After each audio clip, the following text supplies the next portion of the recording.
Some boxing fans are in uproar about this KSI Logan Paul pay-per-view fight. The fact that it is pay-per-view. They say this is a disgrace. Oh my God, Eddie Hearn is such a money-grabbing so-and-so, etc., etc. I really don't know what the hell people are complaining about. I mean, it's the strangest thing because boxers themselves, from Billy Joe Saunders to Devin Haney, Dylan White has now spoken about it, loads of other boxers, they're not complaining. They all like the fact that people will get an opportunity who, wouldn't normally watch boxing to see some real boxing on the undercard of this KSI Logan Paul fight. And maybe that'll create new boxing fans. An event like this is going to help to popularize boxing. It's better for boxing that KSI and Logan Paul are having a boxing match rather than an MMA match. Yeah, these are two guys with enormous followings, and it's boxing. That's the sport they've chosen to participate in when it comes to settling their beef, whether it's a phony beef or not. That helps the sport. It brings more attention to it.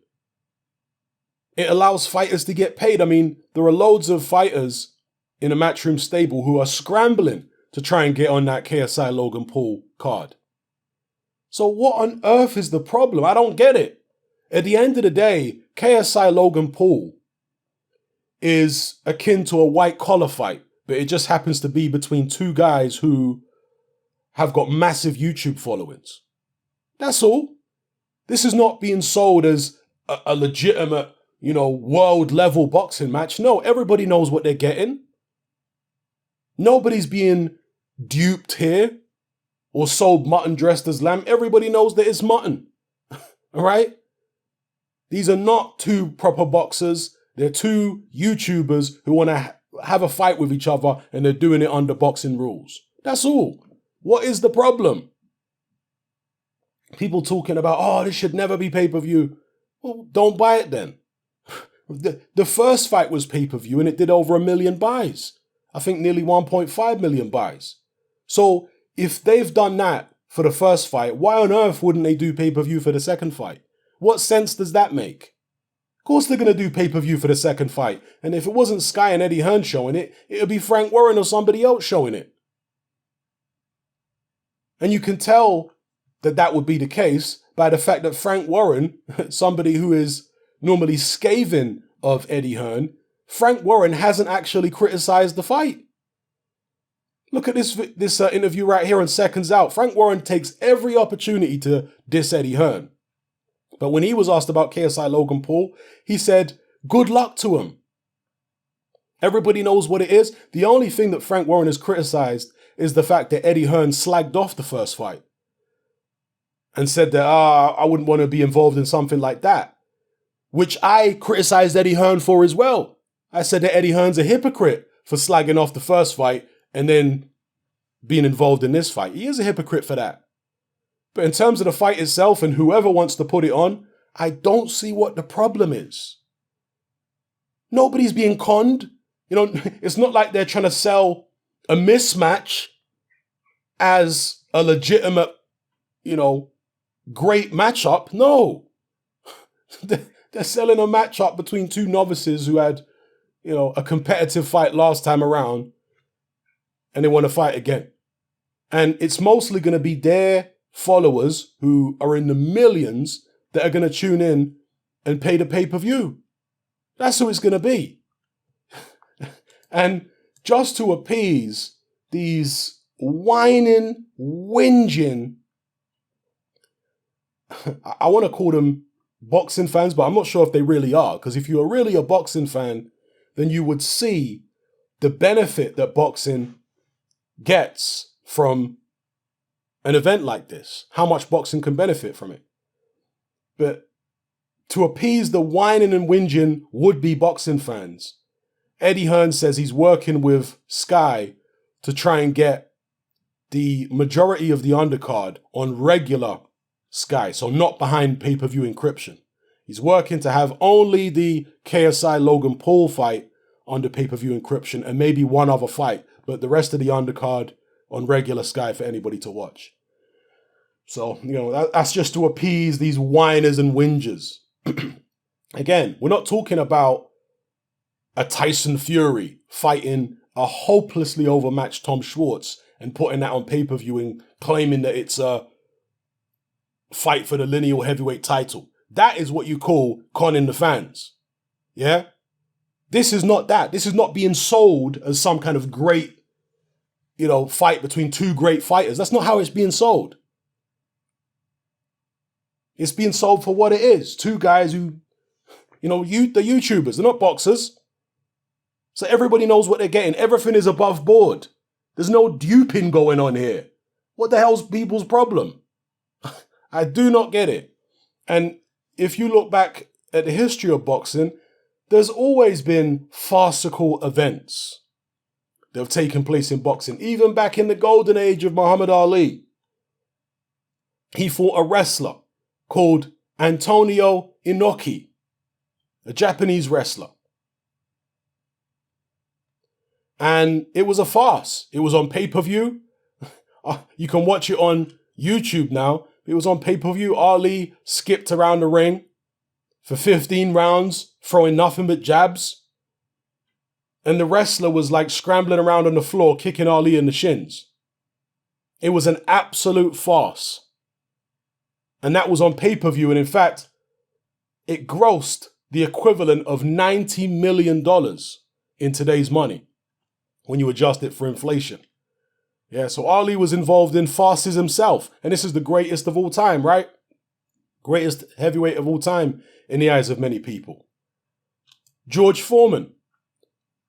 This doesn't appear on his box rec, right, on his official record, but those who know that George Foreman once fought 5 men in one night. And in fact, you can watch the Toronto 5, as they call it, farce on YouTube as well, where Foreman fought 5 guys I think it was in 1 hour.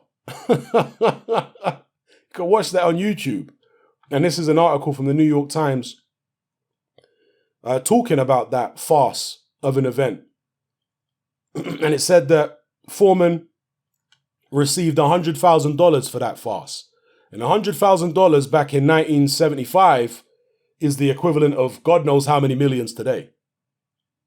For an absolute joke where he was, taking on a bunch of stiffs, club fighters, and he wasn't even fighting properly. There was an air of theatricality and fakery about it when Foreman fought the Toronto 5. And people were charged money to see that. So, again, there's nothing unprecedented, happening by way of putting on these kind of circus type events. This has been there since the beginning of boxing.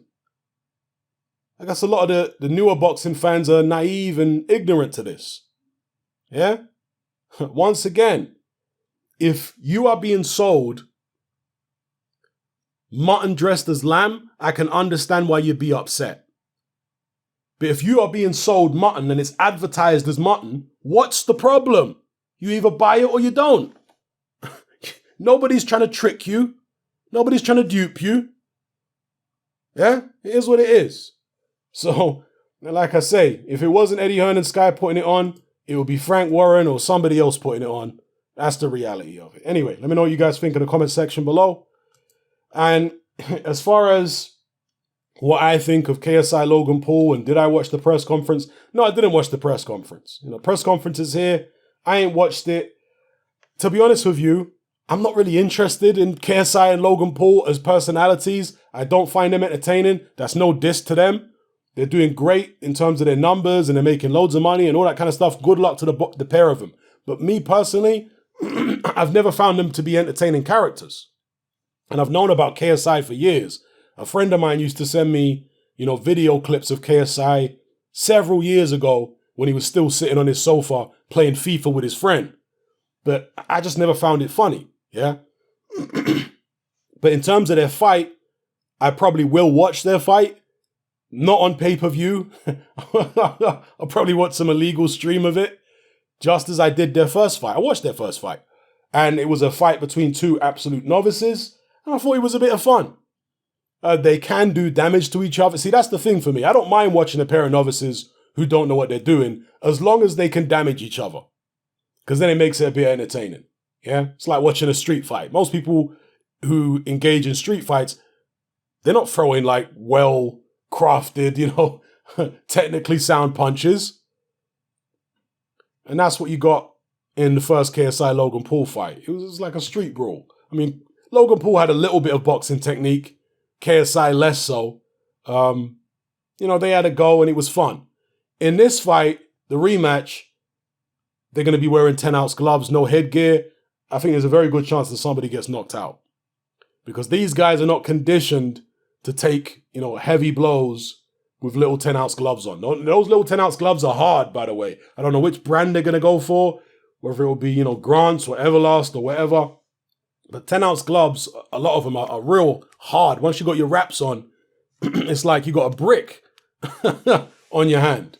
So I think somebody's getting knocked out, and I will watch the fight.